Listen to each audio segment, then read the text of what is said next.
Welcome back to the Zero Lab. Today we are going to be taking a look at Gholdengo EX in the Post Rotation Temporal Forces format.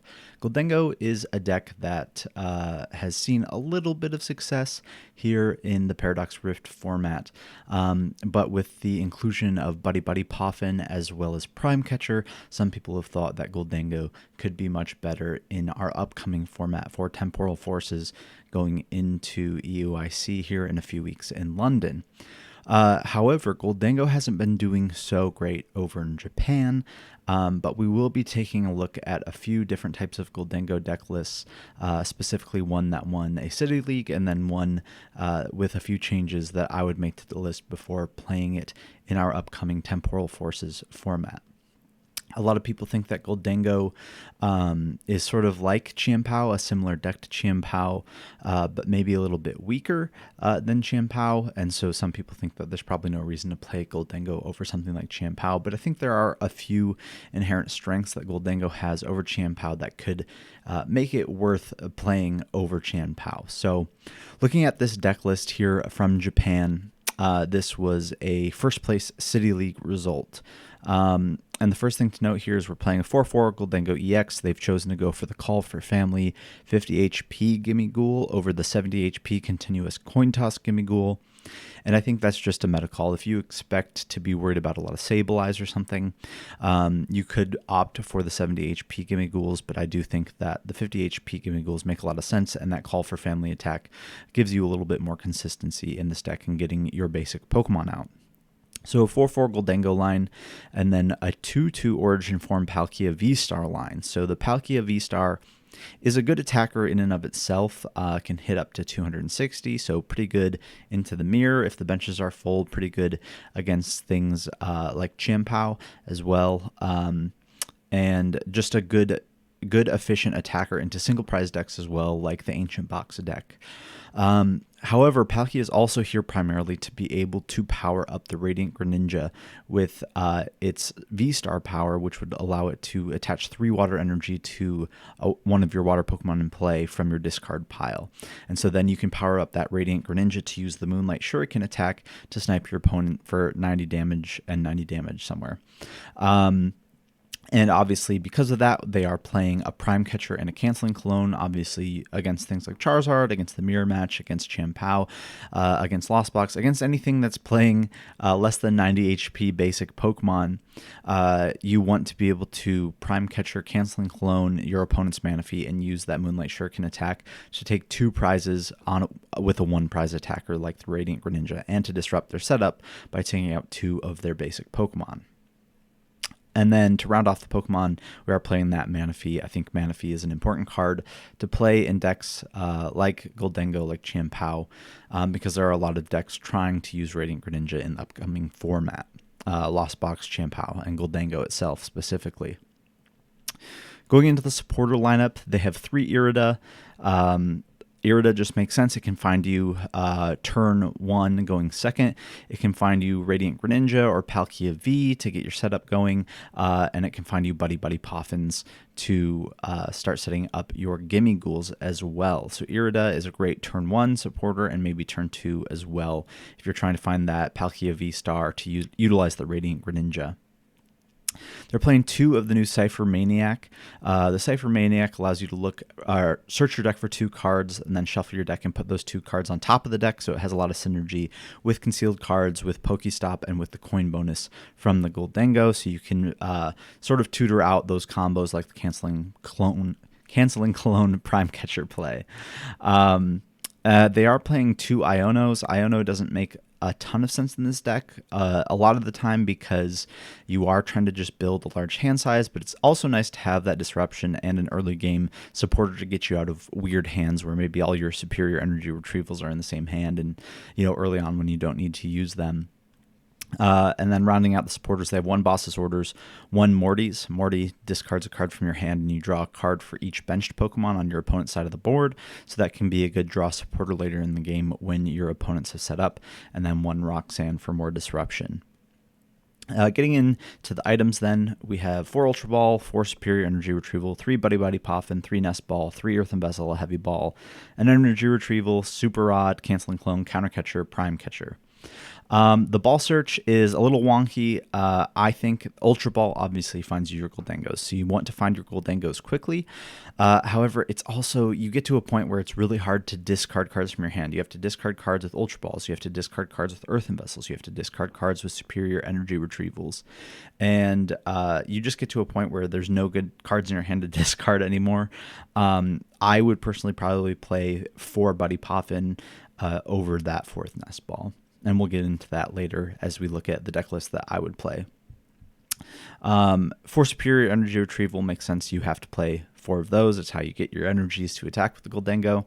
And then 3 Earthen Vessel also makes sense. I could even see going up to a 4th if the deck had space, which it doesn't. But 3 Earthen Vessel gets your energy into your hand early game, and then you want it in the discard pile later to start using those Superior Energy Retrievals. So 3 Earthen Vessel probably is the correct way to go. I wouldn't go less than 3. And a Heavy Ball makes sense. Can tutor out your Radiant Greninja and Manaphy if they're prized, as well as some other things. 1 Energy Retrieval. This is another place where 2 Energy Retrieval might be kind of nice, but again, the deck just doesn't have space for it.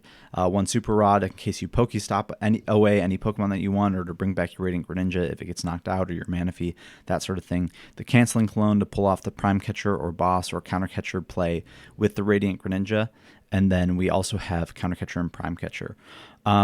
One of the things that I am curious about in this list is you don't often need to gust that much, and Gholdengo also doesn't have much of a way to come back if it does fall back on prizes, so I'm not sure the Counter Catcher is super good in the deck, and a Boss's Orders and Prime Catcher might just be enough gusting in the list, so maybe you could cut that Counter Catcher to make some extra space. So overall, a very interesting list. I think Palkia is a good attacker. Gholdengo obviously can get you those big one-hit KOs on things like Charizard EX, and having the ability to use the Radiant Greninja's Moonlight Shuriken is very strong.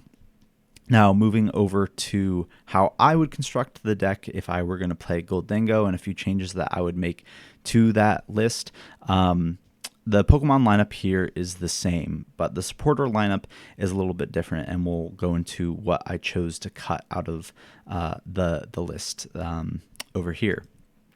So we're playing the same Pokemon lineup, still playing 3 Irida, 2 of the Cypher Maniac, and the Boss Orders Mortys and Roxanne. However, I did cut the Ionos because the deck really needs to build a large hand size, and so instead of Iono, I did include 2 Worker. Now, Worker has lost a little bit of its utility because Path to the Peak is out of the format. However, there are still some really cool plays you can make with the Worker. 1, it draws you 3 cards, so it builds your hand size, which is good.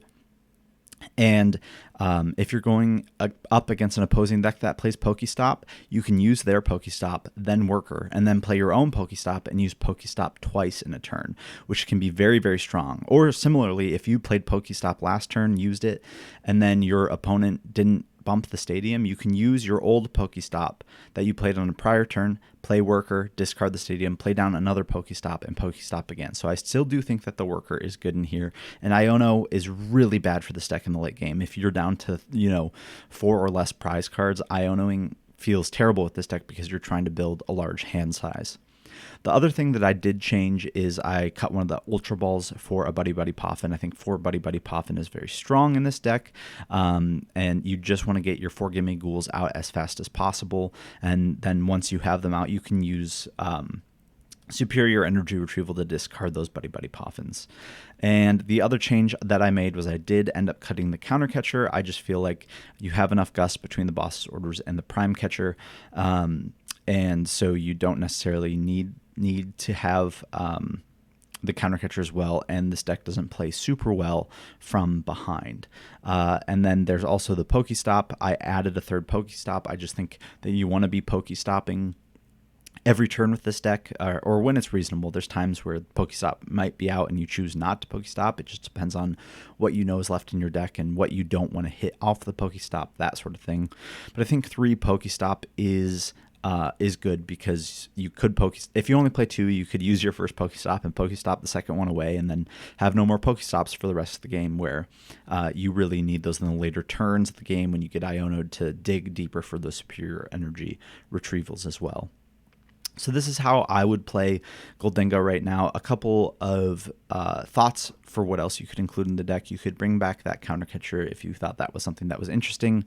I also don't hate the idea of maybe cutting down to 2 Irida or cutting down on one of these support accounts to include a Pal Pad, because you there are supporters that you would like to play multiple times in the deck, such as Roxanne and such as Boss's Orders. And so having the ability to Pal Pad those back in after you've used them and to use them again is very strong, as well as if you Pokestop any one of those one of supporters away that you want to use later, you can use the Pal Pad to shuffle those back into your deck. So those are some considerations to think of as you're thinking of how to build Gholdengo into the upcoming Temporal Forces format. There have been a lot of other Japanese builds that maybe cut the Palkia and played some Psychic Energies and a Tulip and those sorts of things. But I'm not sure that is much better than playing the Palkia. I think the ability to utilize the Moonlight Shuriken in this deck is very strong, and Gholdengo having 260 HP makes it a pretty tanky attacker, so it can be tough for decks like Arceus to deal with something like that, as well as Charizard before you've taken multiple prizes. Has a tough time dealing with the Gholdengo. So yeah, this is a very fun deck to play, and I would encourage you to give it a try in the Temporal Forces format. Leave a like, comment down below what you think of Gholdengo, and we will see you next time here on the Zero Lab.